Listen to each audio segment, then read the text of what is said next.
Hey everyone, I'm going to do a quick review of the Associated RC28. This buggy just came in the mail today. I've had it on order for about 2 months now, and it's been on back order, and then finally they got some in stock, and so I'm guessing I'm probably one of the first people to get these. I actually live in Orange County, just a few miles from Associated, so they shipped it yesterday, and I got it in the mail today. Um, so I haven't even actually opened this yet. So here is the packaging. When I first looked at the packaging, I thought it was kind of weird on the front. It didn't actually show the car, but then when you look closer, you see that it's got this sort of perforated garage door looking thing on it. And I tore the perforation already, but basically it folds down, and then you can see the car in there. And it basically has like a little desert scene that it shows the car in. So why don't we go ahead and open it up and see what we got here. I'm not really expecting any surprises as far as the car goes. I got a little impatient waiting for this car and actually ordered a little while ago the Exceed version of this car. I'll talk more about that shortly, but basically the Associated car is just the Exceed buggy rebranded, and it's the same as the SC28 version that Associated has had out for a while, and there's also a RC28T version or whatever they're calling it. So they're all basically the same car, essentially just with different bodies. But let's go ahead and open this up here and see what we've got.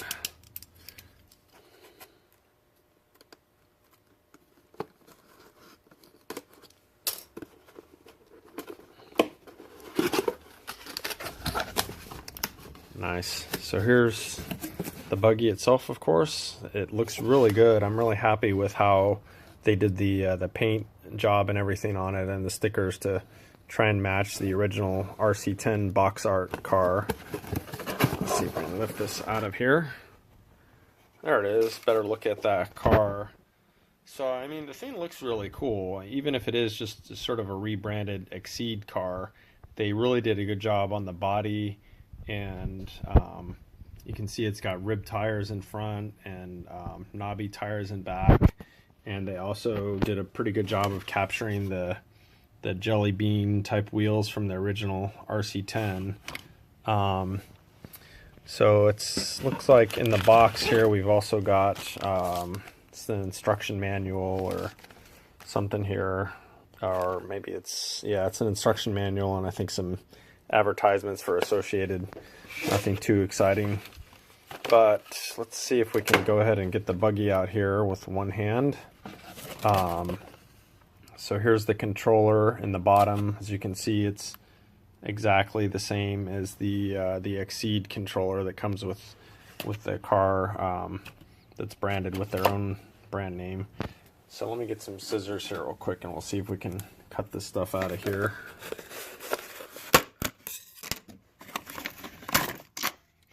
Alright, so they did actually put Associated on the label here, so that can help distinguish it from the Exceed one. So at least they weren't that lazy. Other than that, it's obviously the exact same controller. They just basically changed the sticker on it. And then it came with batteries for the controller. That's actually a nice touch. I don't remember if the Exceed one came with batteries or not. And then it looks like the car is just held in here with some kind of twist tie. Let's see if we can get that open.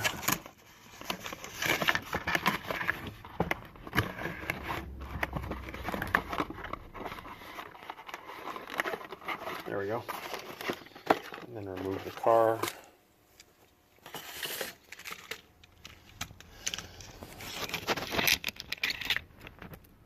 So again, no surprises here since I already have the Exceed version of this buggy.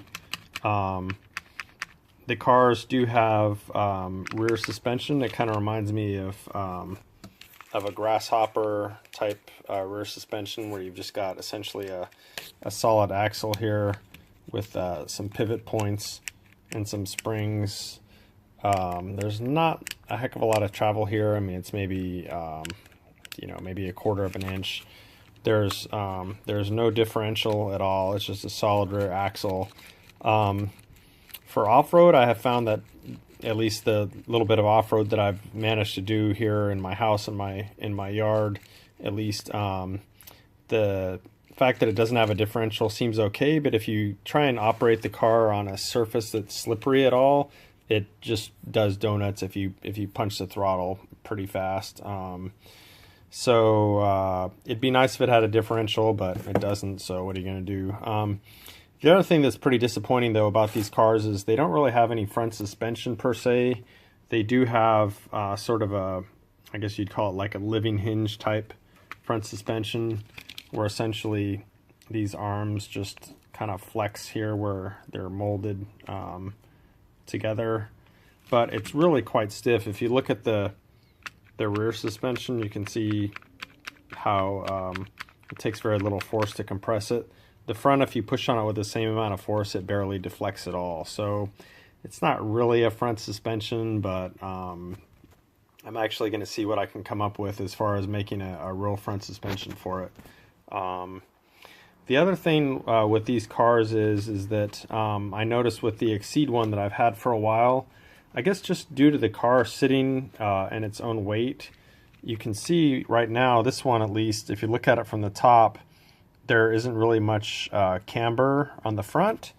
But if you look at the Exceed car that I've had for a couple months now, and you look at it from the top, you can actually see the front wheels kind of leaning in. Again, just because there's no real springs up here, you essentially just have flexible plastic. So I guess because plastic kind of creeps over time, what happens is that this will eventually kind of sag. I'm exaggerating it here, but basically what ends up happening is it'll just permanently have a little bit of sag in it, like you see here. So that's another thing kind of disappointing about these cars. I don't know, it'd probably be a better idea to store the car so that it's not sitting on the wheels, so that the front suspension, if you want to call it that, isn't loaded. Maybe that would keep it from taking this kind of set that you see in it here. But it will eventually do this. And mine, again, I probably had this car for maybe 2 months, and just over that period of time, the car sitting around on my workbench or whatever, it's kind of developed this front camber that doesn't really seem to go away. So let's get back to the Associated car here for a second. The body, I'm not actually sure how it's held on. I think they somehow have it poked through these stock mounts here. You see these things coming through the side windows of the body. Those are actually the shock mounts from the Exceed car. So somehow what they did was they put shock mounts on this car that put the shocks upright, so it looks more like an RC10, and then they just stuck the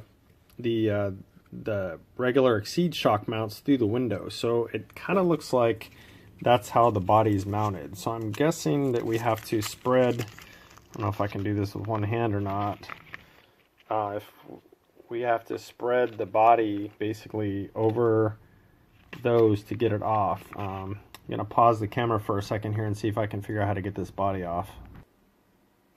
Okay, so I managed to get the body off. Yeah, I was right. Basically these little knob looking things here, which again are what the Exceed buggy at least uses for the shock mounts, they stuck those through holes in the body. So that's the body mount in the back, which is really pretty cheesy and disappointing. I don't know why they couldn't have just stuck you know, a regular body post with a pin through the back here. The Exceed car actually does have the body mount that way. You can see right here. I don't know why they didn't do that. In fact, there's even an unused post that they probably could have used here. Maybe it would have been a little hard to get at under the wing, but it seems like it wouldn't have been that hard to come up with something. And then in the front, what's also kind of amusing is that again, the Exceed car has a regular body post up front that takes a you know, regular pin like you'd expect on an RC car. They actually just stuck a piece of Velcro on the body here, and then obviously a matching set of Velcro on the underside of the body. So that's basically the body mounting. Again, kind of disappointing that that's how they did it, but it is what it is. Again, I think the best thing about this car, sadly, is the body, and the body really looks good. I mean, they did a great job of getting the shape correct from the original car, and then I think the color and the way they did the stickers, it really looks cool, and it really does look like what you'd sort of expect a 1/28 scale original RC10 to look like. The rest of the car is pretty disappointing. I'm not going to drive it in this video, but I expect it to handle just like the Exceed version. And it's honestly, the car is more fun than I probably would have thought. It's actually pretty fast, or sort of zippy, for lack of a better word. It handles pretty good. The steering is fully proportional. Throttle's proportional. It's got brake, and then it's got reverse if you push on the throttle correctly. So it's pretty fun. The car lasts a pretty long time on a charge. I'm just actually looking at this car, and it doesn't look like it came with a charger, which is kind of sad. I don't think I missed it anywhere. I guess maybe this car charges through, let's see. Yeah, so basically you've got a little charge cable kind of hidden inside the controller. You can see it right there. The Exceed car actually came with a charger, which is basically just a little cable that could plug into the car with a little USB type thing that you can just stick in any phone charger. So it's actually kind of disappointing that this car didn't come with that. It's great that you can charge it from the controller if you're out and about or whatever, but I have to feel like it'd be better, or faster at least, to charge it from the wall charger, like typically what I do with the Exceed one. And then also you don't end up draining your batteries on the controller like you would if you're always charging it from the controller. The runtime from the Exceed car, I'd say, is probably like 20 or 30 minutes. I've never really timed it, but it lasts pretty long. So just a little bit more on the controller. The controller actually feels pretty decent. Again, it's all got proportional control.